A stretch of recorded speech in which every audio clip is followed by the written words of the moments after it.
إن الحمد لله نحمده ونستعينه ونستغفره ونعوذ بالله من شرور أنفسنا ومن سيئات أعمالنا من يهده الله فلا مضل له ومن يضلل فلا هادي له أشهد أن لا إله إلا الله وأشهد أن محمدا عبده ورسوله أما بعد اتقوا الله حق تقاته ولا تموتن إلا وأنتم مسلمون قال ربي اشرح لي صدري ويسر لي أمري واحلل عقدة من لساني يفقهوا قولي ربي زدني علما. அளவற்ற அருளாளனும் நிகரில்லா பேரன்புடையனுமாகிய எல்லாம் வல்ல அல்லாஹ் என்கின்ற திருநாம் போற்றி ஆரம்பம் செய்கின்றேன். சலாத்தும் சலாமும் எம்பெருமான ரசூலை கரீம் ஸல்லல்லாஹு அலைஹி வஸல்லம் அன்னார் மீதும் அன்னாருடைய சொல் செயல் அங்கீகாரங்களை தம்முடைய வாழ்க்கையில எடுத்து நடத்தி காட்டிய சத்திய சஹாபாக்கள் சஹாபிய பெண்மணிகள் மீதும் உலகில் வாழ்ந்து மறைந்த நல்ல அடியார் மீதும் குறிப்பாக அல்லாஹ்வுடைய மார்க்கமாக இருக்கக்கூடிய இந்த தீனுல் இஸ்லாத்தை அல்லாஹ்வும் அவருடைய தூதரும் எதை மார்க்கம் என்று நமக்கு கற்றுத்தந்தார்களோ அந்த குர்ஆன் சுன்னாவின் அடிப்படையில் நம்முடைய வாழ்க்கையும் வணக்கத்தையும் அமைத்துக் கொள்ள வேண்டும் என்ற நல்ல எண்ணத்தோடு நாம் எல்லாம் இங்கே ஒன்று கொள்கிறோம். இதற்கான கூலிய அல்லாஹ் இந்த உலகிலும் நாளை மறுமையிலும் நிரப்பமாக தர போதுமானவன். கண்ணியும் இந்த எல்லா வல்ல அல்லாஹ்வின் நல்லடியார்களே, அருமை இஸ்லாமிய சகோதர சகோதரிகளே, அழகிய முன்மாதிரி நபி இப்ராஹிம் அலைஹிஸ்ஸலாம் என்ற ஒரு அஜெண்டாவை நமது ஜமாத்தின் சார்பாக கையிலே எடுக்கப்பட்டுள்ளது. எல்லா விடயத்திலும் இந்த இப்ராஹிமுடைய வாழ்க்கை நமக்கு பல்வேறு விதமான முன் உதாரணங்களையும் படிப்பனைகள் நமக்கு பெற்றுத் தருகின்றது. அவர் எந்த விதமான செயல்பாடு இருந்தாலும் அத்தனை செயல்பாடுகளுமே அல்லாஹ் சுப்ஹானஹு வ தஆலா பொருந்தி கொள்ளப்பட்ட ஒரு உன்னத தூதர். அப்பேற்பட்ட அந்த உன்னத தூதரை பற்றி தான் அல்லாஹ் தன் திருமறையிலே சொல்லித் தருகின்றான். அது கானத் லஹு உஸ்வத்தன் ஹஸனத்தன் பி இப்ராஹிம். இப்ராஹிம் இடத்திலே உங்களுக்கு அழகிய முன்மாதிரி உள்ளது என்று அல்லாஹ் தன் திருமறையிலே சொல்லித் தருகின்றான். சொல்வது யார்? படைத்த ரஹ்மான். படைத்த ரஹ்மான் சொல்லக்கூடிய வார்த்தை அது கானத் லஹு உஸ்வத்தன் ஹஸனத்தன் இப்ராஹிம். இந்த இப்ராஹிம் என்கின்ற இந்த மனிதரிடத்திலே உங்களுக்கு நல்ல முன்மாதிரி இருக்கின்றது, நல்ல ஒரு படித்தரம் இருக்கின்றது என்று அல்லாஹ் தன் திருமறையிலே சொல்லித் தருகின்றான். அப்ப எந்த விதமான படித்தரங்கள் இருந்தாலும், வாழ்க்கை தரமாக இருந்தாலும், நமக்கு ஏற்படக்கூடிய எவ்வளவு பெரிய பிரச்சனைகள், சோதனைகள், கஷ்டங்கள் எதுவாக இருந்தாலும் இந்த இப்ராஹிமுடைய வாழ்க்கையோடு நாம் உரசி பார்த்தோம் என்று சொன்னால் நமக்கு வரக்கூடிய கஷ்டங்களும் துன்பங்களும் ஒன்றும் இல்லை என்கின்ற நிலை தான் ஏற்படும். ஏனென்று சொன்னால் அவ்வளவு கஷ்டத்தை அவர் அணிவித்தார். அவருக்கு அணிவித்தார் என்று சொல்வதை விட ஒரு தனி மனிதராக இருந்து கொண்டு அவ்வளவு சிரமத்தையும் அவர் சகித்துக் கொண்டார், பொறுத்து கொண்டார். எதனால? நாளை ரஹ்மானிடத்திலே மறுமையில நான் நல்ல ஒரு அடியாக இருக்க வேண்டும் என்ற ஒரு காரணம். அல்லாஹ் என்னை பொருந்திக் கொள்ள வேண்டும் என்கின்ற ஒரு லட்சியம். இந்த லட்சியத்துக்காகத்தான் அந்த இப்ராஹிம் அண்ணவர்கள் என்ன கஷ்டத்தை கொடுத்தாலும் சரிதான், எந்த விதமான சோதனையை கொடுத்தாலும் சரிதான், தன்னுடைய பிள்ளையை அறுக்கக்கூடிய நிகழ்வாக இருந்தாலும் சரிதான், எல்லாத்துக்கும் தலையசைத்தவர் தான் நபி இப்ராஹிம் அலைஹிஸ்ஸலாம் அன்னவர்கள்.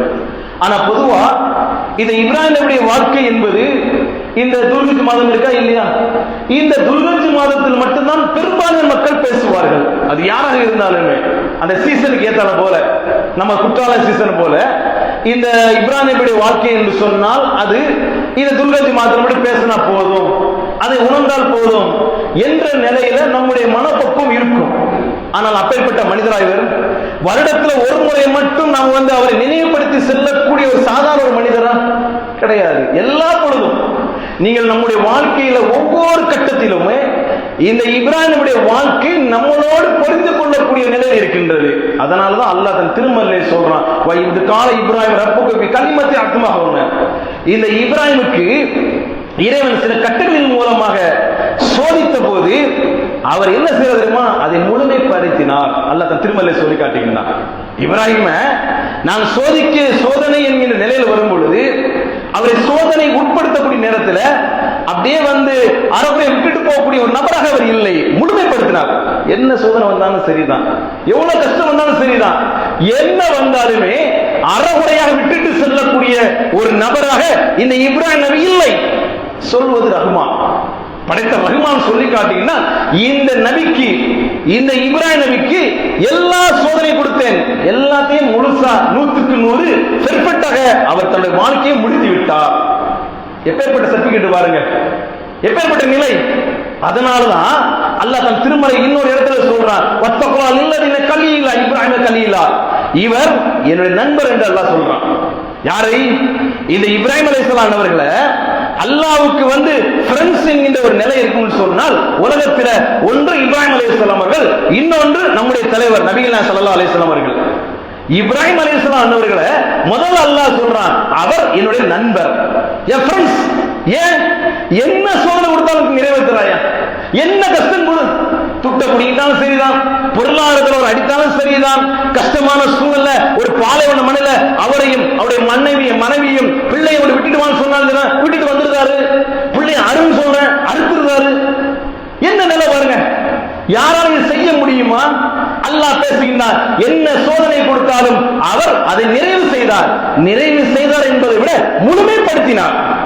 அறவுரை விட்டுட்டு வரல, எதையுமே முழுமைப்படுத்தினார். அதனால அல்லாஹ் சொல்றான், வத்தகல் இல்லா இப்ராஹிம கலீலா, அவன் என் ஃப்ரெண்ட்ஸ். இது இப்ராஹிம் என்று சொல்பவர் என்னுடைய நண்பர் என்று அல்லாஹ் தன் திருமறையில புகழாரம் சொல்லுகின்றான். இன்னொரு இடத்துல சொல்றான், இன்ன இப்ராஹிம கான உம்மத்தன், இந்த இப்ராஹிம் என்று சொல்லக்கூடியவர் அவர் ஒரு சமூகமாக இருந்தார். நம்முடைய பார்வையில அவர் ஒரு தனி மனிதர், இப்ராஹிம் என்பவர் தனி மனிதர். நம்முடைய பார்வையில அல்லாஹ் சொல்றான், அவர் தனி மனிதர் இல்லை, அவர் ஒரு சமூகம். ஒரு மனிதராக இருந்தாலும் ஒரு சமூகம் எப்படி செயல்படுமோ அதே போன்ற ஒரு செயல்பாடு இந்த இப்ராஹிம் என்பவர் தன்னுடைய வாழ்க்கையில நடைமுறைப்படுத்தினார் என்று அல்லாஹ் தன் திருமறையிலே சொல்லித் தருகின்றார். இந்த இப்ராஹிம் நபி இவருடைய வாழ்க்கையில பல்வேறு விதமான முன்னறிவிப்புகள், பல்வேறு விதமான நமக்கு படிப்பினை இருந்தாலும் அதுல சில படிப்பினைகள் இன்றைக்கு பார்த்தோம் என்று சொன்னால் தாவா களத்துல அழைப்பு பணியில அந்த இப்ராஹிம் நபி எப்படி செயல்பட்டார் என்பதை சில செய்திகள் மூலமா பார்க்க முடியும். ஏனென்று சொன்னால் இன்றைக்கும் நாம் ஏகத்துவம் என்று சொல்லக்கூடிய அல்லாஹ் மட்டும் வணங்க வேண்டும் என்ற சித்தாந்தத்தில் வந்திருக்கக்கூடிய நாம் இன்றைக்கும் அல்லாஹ்வுடைய நாம் ஏற்றுக்கொண்ட இந்த இல்மை, இந்த கல்வியை பிற மக்களுக்கு எடுத்து சொல்கின்றோம் என்று சொன்னால் சொல்லலாம் என்ற நிலையில இருக்கின்றோம். நம்முடைய மனைவிட்ட சொல்லுவோமா, நம்முடைய தாயிட்ட சொல்லியிருப்போமா, நம்முடைய தகப்பனோட பேசியிருப்போமா, இதுதான் சத்திய கொள்கை என்று நாம் சொல்லியிருப்போமா? குறைஞ்சபட்சம் ஒரு 10 வருஷ காலம் இருக்கா? இது தௌஹீதுக்கு இதுதான் சத்திய கொள்கை என்று விளங்கி கொண்ட நாம் குறைஞ்சபட்சம் 1 வருடமோ 2 வருடமோ 5 வருடமோ இருக்கட்டுமே, இந்த சொற்ப காலம் இருந்தாலும் நான் ஏற்றுக்கொண்ட லா இலாஹ இல்லல்லாஹ் முஹம்மது ரசூலுல்லாஹ் இந்த கலிமாவை என்னுடைய தகப்பனார் என்ன எடுத்து சொன்னேனா? கிடையாது. நான் நல்லா இருக்கேன்ல, நான் ஏற்றுக்கொண்டேனா, நான் நல்லா இருக்கேன்ல, நான் சொர்க்கத்துக்கு போனா போதும் என்ற சுயநலத்தில் வருகின்றோமே. ஆனால் இந்த இப்ராஹிம் இடத்துல அந்த பண்பு இல்லை. அதான் முக்கியமான விஷயம். இந்த இப்ராஹிம் அலைஹிஸ்ஸலாம் அவர்கள் அல்லாஹ் சும்மா சாதாரண விடயத்துல இது மாதிரி வார்த்தையை பயன்படுத்த மாட்டான். இன்ன இப்ராஹிமுக்கான உம்மத்ங்கிறானே, அவர் ஒரு தனி மனிதர் இல்லை, அவர் சமூகம் என்று சொல்றானே, அவர் இந்த நண்பர் என்று சொல்றானே, சும்மா சாதாரண அல்லாஹ் சொல்லிடுவானா? ஏன் இத்தனை லட்சம் பல மில்லியன்கள் மக்கள் வந்திருக்கிறாங்க, அத்தனை மில்லியன்களையும் அல்லாஹ் சுப்ஹானஹு வ தஆலா இந்த இப்ராஹிமை மட்டும் தேர்வு செய்து இவன் என்னுடைய நண்பர் என்று சொல்றாங்க. காரணம் என்ன? தாவா களத்தில் அப்படி இருந்தான். தகப்பனாக இருந்தாலும் சரிதான், ஒரு அரசனாக இருந்தாலும் சரிதான், யாரா இருந்தாலும் சரிதான், நான் ஏற்றுக்கொண்ட இந்த இஸ்லாத்தை, நான் பின்பற்றக்கூடிய இந்த மார்க்கத்தை என் தகப்பனாக சொல்லுவேன். சொன்னாரா இல்லையா? வாழ்க்கையில பார்க்க முடியாது இல்லையா? தன்னுடைய தகப்பனாட்ட போய் நின்று பேசுறாரு. இதெல்லாம் நம்முடைய அறிவுக்கு சாத்தியமில்லாத விடயத்தார் பேசுகின்றார். ஒரு மனிதராக, வேற யாரும் கிடையாதுங்க, யாரும் இல்லை. அவருக்கு துணைக்காக யாரும் ஒரு ஆறுதல் சொல்வதற்கு கூட எந்த மனிதனும் இல்லாத ஒரு நேரத்தில் தன்னுடைய தகப்பனாட்ட சொல்றாரு, இது காலலி அபிகி வ காமிகி வ காமிகி மாதா தாபுதும். என்னுடைய தகப்பனாரே, நீயும் ஒரு சமூகமும் எதை வணங்கிட்டு இருக்கீங்க? இந்த ஏகத்துவம் என்கின்ற கலிமாவை அவர் ஏற்றுக்கொண்டதற்கு பிறகு முதல் விடயமாக தன்னுடைய தகப்பனாட்ட போய் ஏகத்துவ கலிமாவை சொல்றாரு. என்னோட அக்கா, நீ எதை வணங்கிட்டு இருக்கியா? கொஞ்சம் யோசிக்க மாட்டியா? நீயும் முட்டாளத்தான் இருக்க, உன் சமூகம் முட்டாளத்தான் இருக்குது, கொஞ்சம் கூட சிந்திக்க மாட்டியா என்று தன் தகப்பனாட்ட போய் நேர கை நீட்டி பேசுறாரு. பின்னால பேக்போன் என்ன இருக்குது? பின்பலம் ஏதாவது இருக்குதா? ஒண்ணும் கிடையாது. தன்னந்தனி மனிதனாக தன்னுடைய தகப்பனாருடைய குணம் தெரியும், அவருடைய செய்யக்கூடிய வேலை தெரியும். ஆசர் என்று சொல்லக்கூடிய அவருடைய தகப்பனாரு அவருடைய கல் சிலைகள் செய்து அதன் மூலமாக அது வடிவமைக்கப்பட்டு அதை வணங்கக்கூடிய ஒரு தொழிலை செய்யக்கூடியவர், ஷிர்க் செய்யக்கூடியவர். சிலைகளை வடித்து அதை அவர் வடிப்பாரு, அதையே வணங்குவாரு. எவ்வளவு பெரிய உச்சத்தில் இருக்கிறாங்க. அவ்வளவு உச்சத்தில் இருக்கக்கூடிய அல்லாஹ்வுக்கு மாறு செய்யக்கூடிய இப்பேற்பட்ட காரியத்தை தன்னுடைய தகப்பனார் செய்யறாரு என்று சொல்லி நேர போய் கேட்கிறாப்புல, பேசுறாப்புல, என்னையா நீ வணங்குற? நீதான் முட்டாரு, உன் சமூகம் அப்படித்தானே இருக்குது. ரெண்டையும் இணைச்சிட்டாரு. தகப்பனாரையும் பேசுறாரு, சமூகத்தையும் இருக்கிறாரு. எல்லாரும் முட்டா பேரா இருக்கீங்களே, கொஞ்சம் யோசிக்க மாட்டீங்களா என்று தன்னுடைய தகப்பனார்ட்ட பேசுறாரு. அடுத்து இன்னும் பேசுறாரு, அபாத்தி லா தாபுதுன சைத்தான். என்னுடைய தகப்பனாரே, அக்காவ நீ வணங்குவது சைத்தான் இல்லையா? அது வணங்க மாட்டியா? நீ எப்படிப்பட்ட வார்த்தை பாருங்க. நீ வணங்குறிய, நீ தான் அந்த கல்லை எடுத்த, அதை சிற்பமா செஞ்ச, அது கண்ணி நீதான் வச்ச, மூக்கு நீதான் வச்ச, வாய் நீதான் வச்ச, கை நீதான் வச்ச, எல்லாம் நீதான் இருக்க. நீயே அதை உருவாக்கினாய், நீயே அதை குளிப்பாட்டினாய், நீ ஒரு மாலை போட்ட, சந்தனத்தை தேய்ச்ச, கற்பூரத்தை தேய்ச்ச, ஒரு தீபாவளி காமிச்ச, தெய்வமாக்கிட்டிய. இது சைத்தானுடைய வேலை இல்லையா? யாக்க எப்பேற்பட்ட இணை வைப்பு இருக்கக்கூடிய மாவாதம் செய்யக்கூடிய தன்னுடைய தகப்பனாக போய் இந்த இப்ராஹிம் அலைஹிஸ்ஸலாம் அவர்கள் பேசுகின்றார்களே, எவ்வளவு நெஞ்சு இருக்கணும் நினைச்சு பாருங்க. அவர் அது வரைக்கும் அப்படிதான் இருந்தாரு. இந்த மார்க்கத்தை ஏற்கிறதுக்கு முன்பு வரைக்கும் இப்ராஹிம் நல்லதானே, பெரிய வித்தியாசம் இல்லையே. அந்த இப்ராஹிம் அலைஹிஸ்ஸலாம் அவர்கள் தன்னுடைய தகப்பனாக போய் அபாத்தி லா தாபுதுன சைத்தான், நீ சைத்தானை வணங்குறியா? விளங்க மாட்டியா? அந்த சைத்தான் என்ன செய்வான்? அல்லாஹ்வுக்கு எதிரியாக வச்ச, ஏக இறைவனுக்கு எதிரி ஆகிவிட்டானே, அவன்கிட்ட போய் நீ வந்து நின்னுக்கிட்டு இருக்கியப்பா என்று சொல்லி தன்னுடைய செயல்பாட்டை, அவர் செய்யக்கூடிய செயலை கண்டிக்கக்கூடிய நிலை. இந்த நிலை நம்மகிட்ட இன்னைக்கே வந்திருக்குமாங்க? காலங்கள் எவ்வளவு கழிந்திருக்கிறது, எத்தனையோ காலங்கள் வந்து விட்டோமே. இன்றைக்கு நம்முடைய குடும்பத்தில் தன்னுடைய மனைவி ஒரு கொள்கையில் இருப்பாங்க, மதுகப்பை பின்பற்றக்கூடிய நிலை, ஷிர்க் வைக்கக்கூடிய நிலை. தாம் மனைவிட்ட ஒரு கணவன் இப்படி பேசிருப்போமா? இன்னைக்கு பேசினால் தப்பு இல்லை. இப்ராஹிம் நபியுடைய காலம் மாதிரியா இருந்தது? கொடுங்கோல் நிலையா?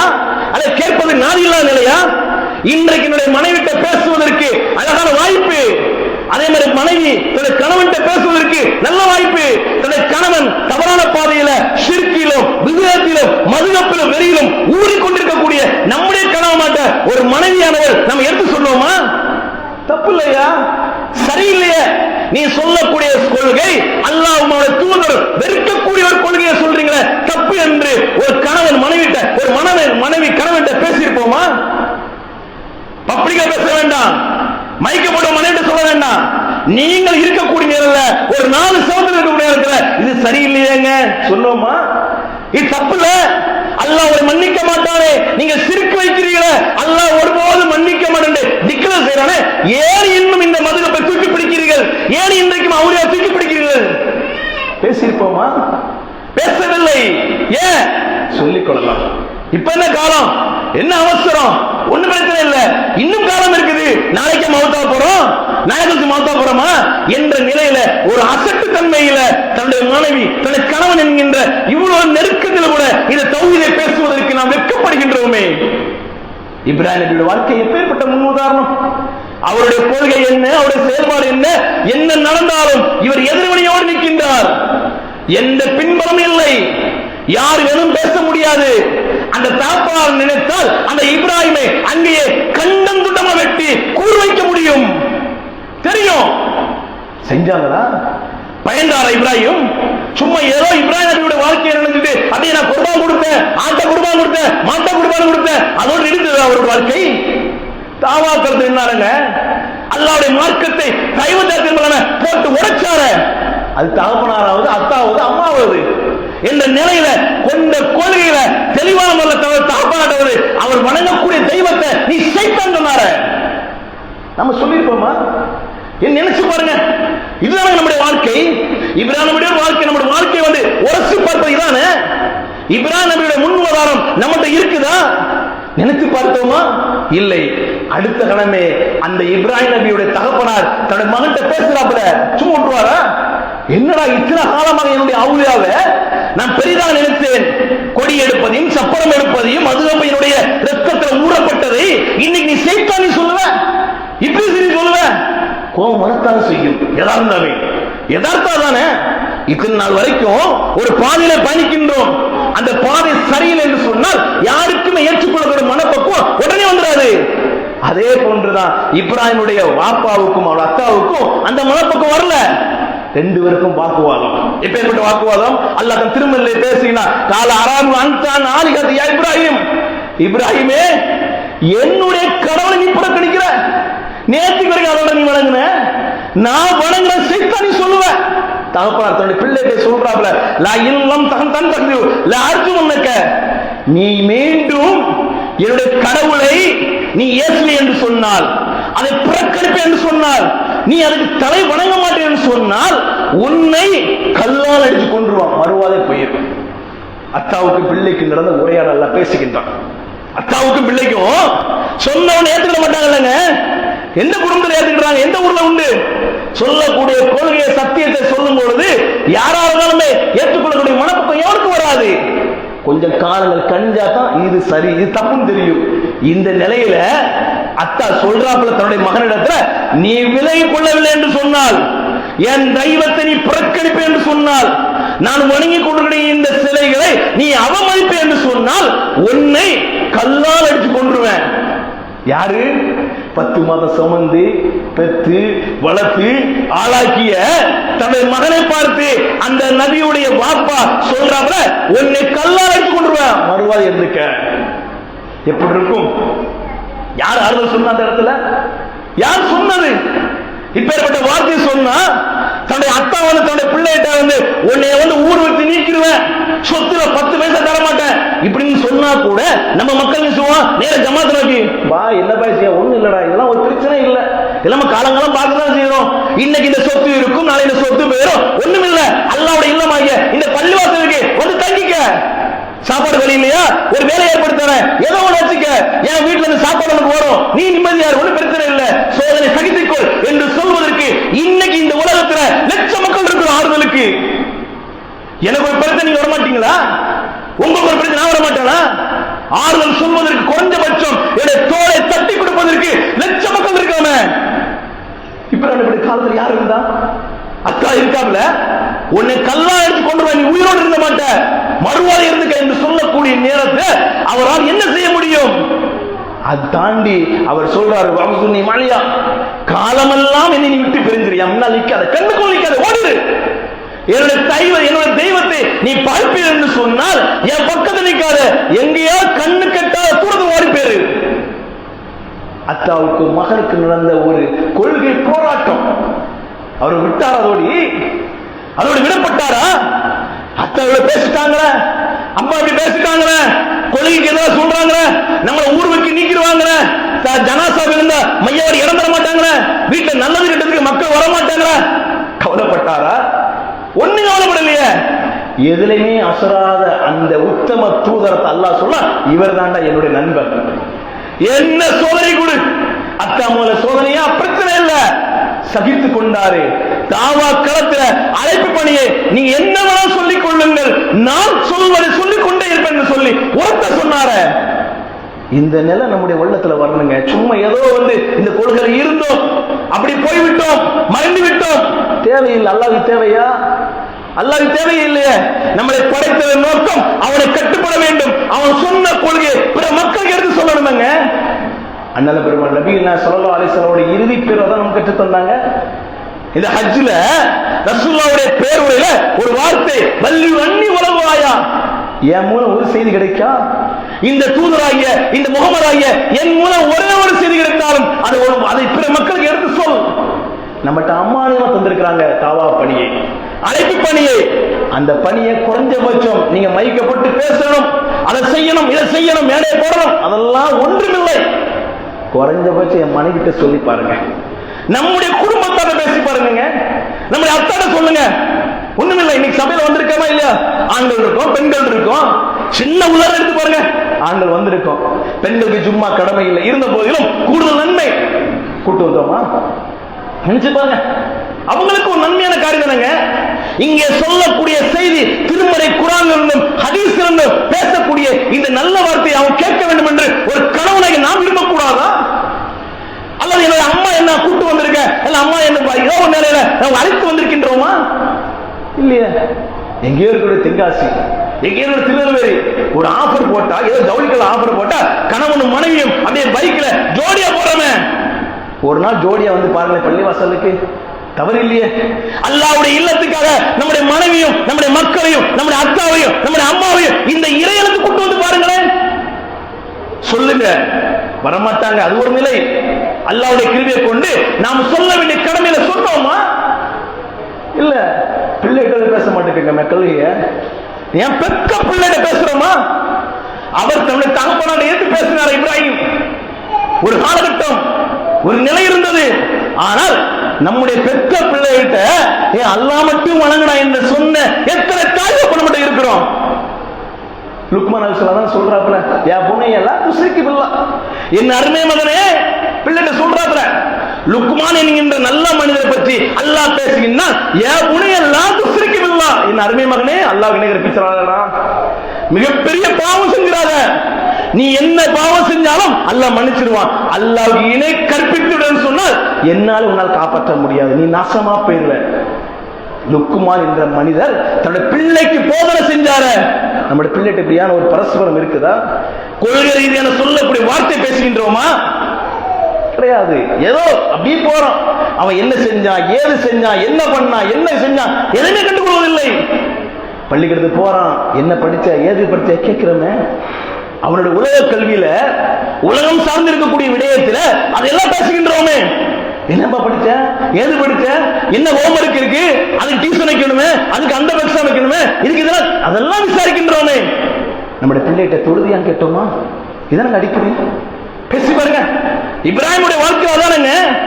நீ தொழுதியா என்று நம்முடைய பிள்ளையை படுத்த என்று கேட்டுருப்போமா?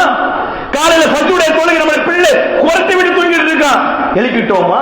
நாம தொழுகை வர்றோம், நான் சொர்க்கத்துக்கு போகணும், நான் நன்மை அடைய வேண்டும் என்று ஒரு தகப்பனார் விரும்புகின்றமே, என் பிள்ளை நரகத்துக்கு ஆசைப்படுவேனா? செய்யறோமே நம்முடைய வாழ்க்கையில, தெரிஞ்சும் தெரியாம செய்யறோமே. இந்த வாழ்க்கையை நம்ம மாற்றிக்கொள்ள வேண்டும்.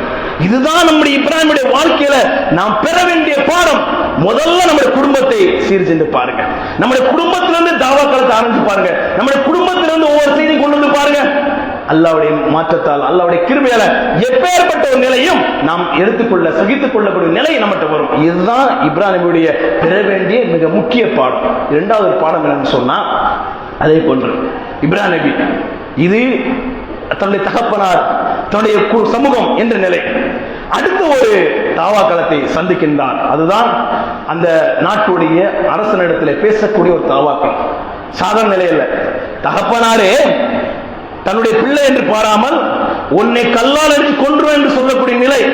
பெத்த பிள்ளை இடத்துல, அரசனிடத்துல சொல்றாப்புல அறிவுபூர்வமான வாதத்தை வைத்து அவனுடைய வாயை அடைக்கக்கூடிய அளவிற்கு, பதில் பேச முடிய அளவிற்கு தாவா களத்துல அழகான முறையில அறிவு சார்ந்த செய்தியை இந்த இப்ராஹிம் பேசுறாங்க. எந்த அளவுக்கு? கால இப்ராஹிம் ரப்பி வல்லதீன யுஹ்யி உமிழ்து, அந்த அரசனிடத்துல சொல்றாப்ல, என் இறைவன் யார் தெரியுமா? அல்லாஹ் அல்லாஹ் என்று சொல்லணும். என்னுடைய இறைவன் யார் தெரியுமா? அவன் மரணிக்க செய்வான், உயிர்ப்பிக்க செய்வான், அப்பேற்பட்ட ஆற்றல் உடையவன் என்னுடைய இறைவன் என்று தன்னுடைய இறைவன் குறித்தான ஒரு செய்தியை அரசனிடத்துல சொல்லிக்கிட்டான். அவன் என்ன சொல்றான்? இதெல்லாம் ஒரு நேற்று நம்ம ஒருத்தர் சாவடிக்கிற, ஒருத்தர் உயிர் கொடுக்கிற, இதெல்லாம் ஒரு இறைவனுக்கு உண்டான இலக்கணமா? நான் அதை செய்வேனே, காலான அற்புதம் அமைத்து நானும் செய்வேன்டா. நான் அரசன், நான் ஆட்சி செய்யப்படுவேன், ஒருத்தனை வெட்டவும் செய்வேன், ஒருத்தனை வாழ வைப்பேன் செய்வேன், எனக்கு அதிகாரம் இருக்குது.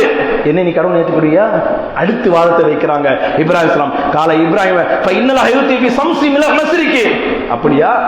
என் இறைவன் கிழக்க சூரியனை உதிக்க செய்கிறான். என்னுடைய ரஹ்மானு கிழக்க சூரியனை உதிக்க செய்யலாம். நீ ரஹ்மான் சொல்றீங்களா? மேற்க உதிக்க செய்வாப்பா. எவ்வளவு அறிவுபூர்வமான வாதம்! தாவா கலந்துற ஒரு அரசனிடத்துல, ஒரு ஆட்சியாளரிடத்துல அப்படியே பேசக்கூடிய நிலை. ஏன் ரஹ்மான், ஏன் அல்லாஹ் கிழக்க சூரியனை உதிக்க செய்யறான்ப்பா. நீ ரஹ்மான் என்று சொன்னால், நீ இறைவன் என்று சொன்னால், உண்மையிலே இறைவனுடைய தகுதி இருக்கும் என்று சொன்னால், மேற்க மறையக்கூடிய அந்த சூரியனை மேற்க இருந்து நீ உதிக்க செய், நான் ஏற்றுக்கொள்கின்றேன். எப்பேற்பட்ட வாதம்! எவனாலும் பதில் சொல்ல முடியுமா? முடியே முடியாது. பகுதி மேற்கு உதிக்க செய்யுங்க. அவன் சொன்னான், வாயெடுத்து போய்விட்டான். அந்த இறை மறுப்பாளர் வாயெடுத்து போய்விட்டார்.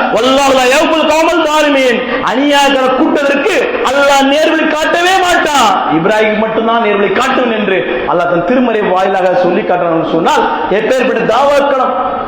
அறிவு சார்ந்த விஷயம்.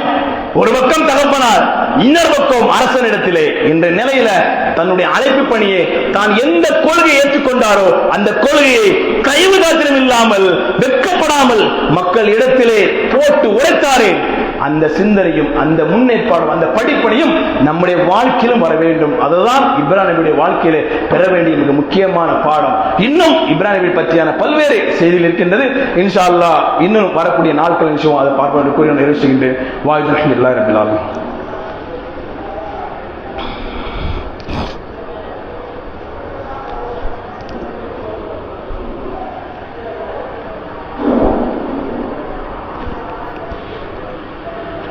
அல்ஹம்துலில்லாஹி ரப்பில் ஆலமீன். வல்-ஆகிபத்து லில்-முத்தகீன். வஸ்ஸலாத்து வஸ்ஸலாமு அலா ரசூலில் கரீம் வ ஆலிஹி வ ஸஹ்பிஹி அஜ்மஈன். கண்ணியத்துக்குரிய எல்லா வல்ல அல்லாஹ்வின் நல்லடியார்களே, அருமை இஸ்லாமிய சகோதர சகோதரிகளே, அல்லாஹ்வுடைய மிக மகத்தான கிருபையால் துல்கஜுடைய பிறை 9 நெருங்கிக் கொண்டு இருக்கின்றோம். துல்கஜ் பிறை 9 என்று சொன்னாலே அது அரஃபாவுடைய தினம். அன்றைய தினம் நாம் எல்லாம் நோன்பு நோக்க வேண்டும் என்று அண்ணல பெருமான் நபீனா ஸல்லல்லாஹு அலைஹி வஸல்லம் செய்தியை நாம் பார்க்க முடிகின்றது. அந்த நோன்பை நாம் நோக்க வேண்டும் என்பதற்காக அல்லாஹ்வுடைய தூதர் ஒரு முக்கியமான ஒரு செய்தியை நமக்கு சொல்லித் தர்றாங்க. யார் அரஃபாவுடைய நோன்பை நோக்கின்றார்களோ அவருடைய முந்தைய ஊர்வலத்து பாவமும் பிந்தைய ஊர்வலத்தின் பாவமும் மன்னிக்கப்படுவதாக நபீனா ஸல்லல்லாஹு அலைஹி வஸல்லம் செய்தியை பார்க்க முடிகின்றது. அப்ப மிகப்பெரிய ஒரு அளவில் நமக்கு ஒரு ஜாக்பாட்டாக, ஒரு மிகப்பெரிய பரிசாக இந்த அரஃபாவுடைய நோன்புடைய தினமாக நமக்கு அமைந்திருக்கின்றது. நாம் எவ்வளவோ பாவங்கள் செய்யக்கூடிய மக்களாக இருக்கின்றோம். ஒவ்வொரு நொடியும் கண்ணை இமைக்கக்கூடிய அந்த இமை கூட தாமத்தி விடும், ஆனால் பாவங்கள் முந்திவிடும். அவ்வளவு பாவம் செய்கின்றோம். காலையில் இருந்து நீங்க இந்த ஜும்மாவுடைய தினம் வரைக்கும் நம்முடைய பாவத்தை எடுத்தோம் என்று சொன்னால் அவ்வளவு லட்சம் இருக்கும், கோடி இருக்கும். அப்ப ஒரு நாளைக்கு என்று சொன்னால் பல லட்சமும் கோடியும் பாவங்களை செய்யக்கூடிய ஒரு அடியாக இருக்கின்றோம். அப்ப இத்தனை பாவங்களும் நமக்கு மன்னிக்கப்பட வேண்டும் என்று சொன்னால் இந்த துல்கஜுடைய 9வது பிறையான அந்த அரஃபாவுடைய தினத்தை நம்ம நிச்சயமா நோன்பு நோக்க வேண்டும். அதன் அடிப்படையில் துல்கஜ் 9 என்பது நமக்கு நாளை மறுதினம் ஞாயிற்றுக்கிழமை அந்த துல்கஜுடைய 9வது பிறை அன்றைய தினம் நாம நோன்பு நோக்கக்கூடிய நல்ல ஒரு பாக்கியத்தை நாம் பெற வேண்டும். அதே போன்று துல்கஜுடைய 10 பெருநாளுடைய தினம், அந்த பெருநாளுடைய தினத்தில் நாம் பெற வேண்டிய ஒரு சில செய்தியை மட்டும் நிச்சயம் நாம் தெரிந்து கொள்வோம். இந்த பெருநாளை பொறுத்த மட்டும் நாம் பெருநாள் தொழுகைக்காக வருவோம் என்று சொன்னால் வரக்கூடிய அந்த மக்கள் எந்த உணவையும் எடுத்துக்கொள்ளக்கூடாது. நபிகள் ஸல்லல்லாஹு அலைஹி வஸல்லம் சொல்லித் தரக்கூடிய செய்தி. நம்ம நோம்புல ஏதாவது உணவு சாப்பிட்டு கொள்ளலாம். இந்த ஹஜ்ஜுடைய பெருநாள்ல எந்த உணவு என்ன செய்யக்கூடாது, சாப்பிடக்கூடாது. தொழுகை முடித்தது பிறகுதான் செய்ய முடியும், சாப்பிட வேண்டும். தொழுகைக்கு பிறகுதான் குர்பானி கொடுக்கப்பட வேண்டும். அதற்கு முன்பாக நாம் ஏதாவது குர்பானியுடைய நாம் வாங்கி இருக்கக்கூடிய அந்த விலைகளை கொடுத்தோம் என்று சொன்னால் அது குர்பானியுடைய கணக்கில் சேராது. சாதாரண வீட்டுக்கு கறி எடுத்துக்கிட்டோம் என்ற நிலையில ஆகிவிடும். ஆகையால தொழுகைக்கு பிறகுதான் அந்த குர்பானியுடைய ஆட்டையோ மாட்டையோ குர்பானி கொடுக்க வேண்டும். அதே போன்று இந்த தொழுகையை பொறுத்த மட்டும் திடல் தான் தொழ வேண்டும். பள்ளிவாசல் தொழுவதற்கு அனுமதி இல்லை. ஒரு சூழல சந்தர்ப்ப சூழல் ஏற்பட்டால், ரொம்ப நெருக்கடியான சூழல் வந்தால் அது வேற நிலை. ஆனா இப்போ உள்ள சூழலில் திடல் தான் நம்ம என்ன செய்யணும், இந்த தொழுகை தொழ வேண்டும். அதுவும் குறிப்பாக தொழுகைக்கு முன்னால அந்த தொழுகை பிறகு அந்த குத்துபாவுடைய அந்த பேருரை, பெருநாளுடைய உரை, இந்த இரண்டும் சேர்ந்துதான் அந்த பெருநாளுடைய முழுமையா நன்மை நமக்கு கிடைக்கும். ஏன்னா பெரும்பான்மையான கிளைகள்ல இடங்களை பார்த்தோம் என்று சொன்னா அல்லாஹ்வின் தொழுகை முடிச்சுட்டு விரும்புன்னு ஓடிடுவாங்க.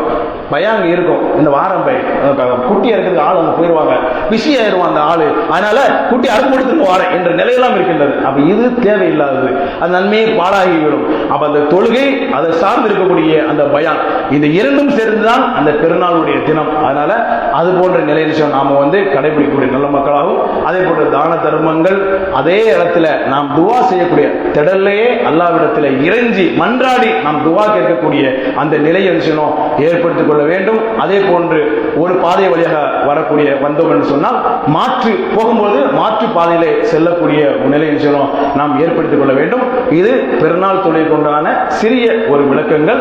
இதை நாம் ஃபாலோ பண்ணக்கூடிய, பின்பற்றக்கூடிய நல்ல ஒரு வாய்ப்பை வல்ல அல்லாஹ் உங்களுக்கு ஏற்படுத்தி தருவானாக. வாயுல் அல்ஹம்துலில்லாஹி ரப்பில் ஆலமீன்.